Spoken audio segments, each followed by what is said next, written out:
With Israel becoming the unchallenged regional military power, a growing chorus of right-wing Israeli figures and those aligned with the settler movement have not only called for the Al-Aqsa to be seized, but also for the immediate construction of a third temple on top of the ruins of the Dome of the Rock.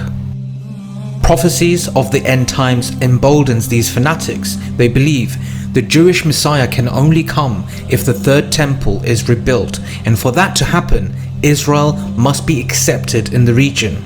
A red heifer needs to be sacrificed in the Holy Land, and Israel to be declared a Jewish state. What's not helping the situation is some Arabs are normalizing ties with Israel. It further emboldens Third Temple Israeli fanatics. Now that the monarchies of the Persian Gulf have publicly outed their long-standing close relationship with Israel's apartheid government, Israel will make moves to declare construction of their third temple. Arabs of the Persian Gulf have built love and friendship with Israel over their hatred for Iran and contempt for the Palestinian people. But will this romance last forever?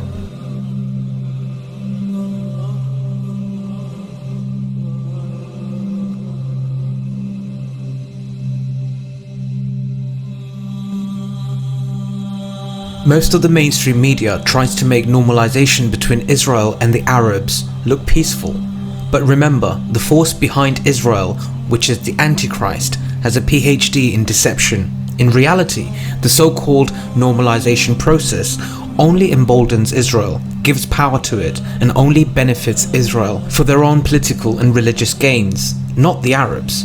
Also, any sort of make-believe peace will not last for too long. It's in the Bible, and they're using the Holy Bible as a script to bless Israel with power. They refer to this as the 7-year tribulations. The Bible talks about a peace treaty between Israel and the Arabs, and many Zionists today believe the peace treaty is all a part of the normalization process we're witnessing today. The Bible says the Antichrist strengthens during the 7-year tribulation, and then all those who signed peace treaties with Israel suddenly turn against it.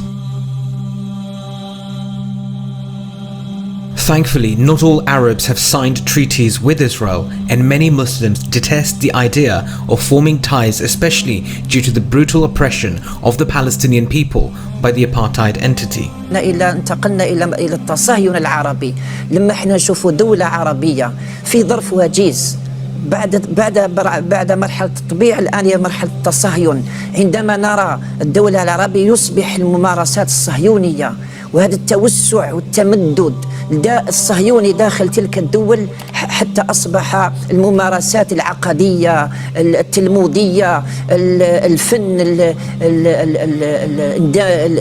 ذلك تلك الدولة اندمج مع الفن الصهيوني المسرح الغناء الإعلام. هذا ليس تطبيع. The Arabs who haven't signed treaties with Israel, for instance, the Yemenis, the Syrians, Algerians and so on, are on the right track.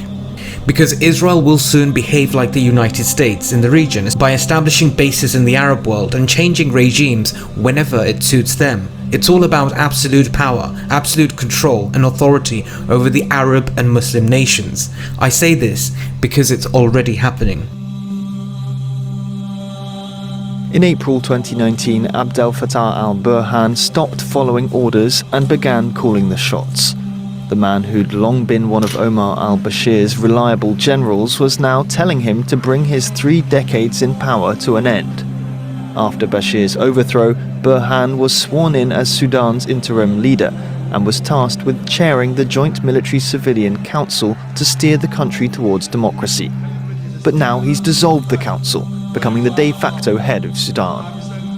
ستتولى إدارة شؤون البلاد حتى موعد الانتخابات حكومة من كفاءات وطنية مستغلة يراعى في تشكيل هياكلها. General Abdel Fattah al-Burhan led his second military coup in Sudan. He detained Prime Minister Abdullah Hamdok and his wife and all the civilian members of the cabinet and the Sovereignty Council and declared a state of emergency. The coup happened suddenly and I believe it was pre-planned. What's interesting is that the coup coincided with a visit by Jeffrey Feltman, the US Special Envoy to the Horn of Africa. If you don't know who Feltman is, let me tell you. He is the granddad of Zionism, a staunch supporter of Israel, and he literally mapped and planned the war in Syria. And since that time, our European friends have joined us in sanctioning the Central Bank of Syria, impeding the financing of the regime's brutal crackdown. He's also behind the so-called Deal of the Century, which I refer to as the Steal of the Century, which proposes a state for the Palestinians. However, it's literally blots of scattered land and not a good deal at all. Feltman is also behind the destabilization of Lebanon, and he regularly conspires against Hezbollah to weaken and eventually to defeat it. So Israel does not have any resistance in the region at all. And surprise, surprise, Feltman was in Sudan when the coup took place. It was Burhan who normalized relations with the Israelis. It was Burhan who turned the great Sudanese army into slave fighters in Yemen for Saudi Arabia. He's not fit to lead the people of Sudan. The people of Sudan have always stood with courage in the camp of resistance, and they will stand once again. And let the incidents in Sudan be a warning to the Arab regimes who are thinking of normalizing ties, because deception doesn't last for too long. The glorious Quran speaks, when truth is hurled against falsehood, falsehood perishes, for falsehood is by nature bound to perish. The curse of normalization will continue to haunt General Burhan and his mafia. The Sudanese people will not give up nor submit, and they will not be intimidated by American threats to halt financial aid. They are determined to get their country back, and they will remain true to their country's legacy of resistance, whatever the sacrifice. Every Arab state that has gone down the path of normalizing ties with Israel has paid a heavy price and has become poorer and more crisis-ridden.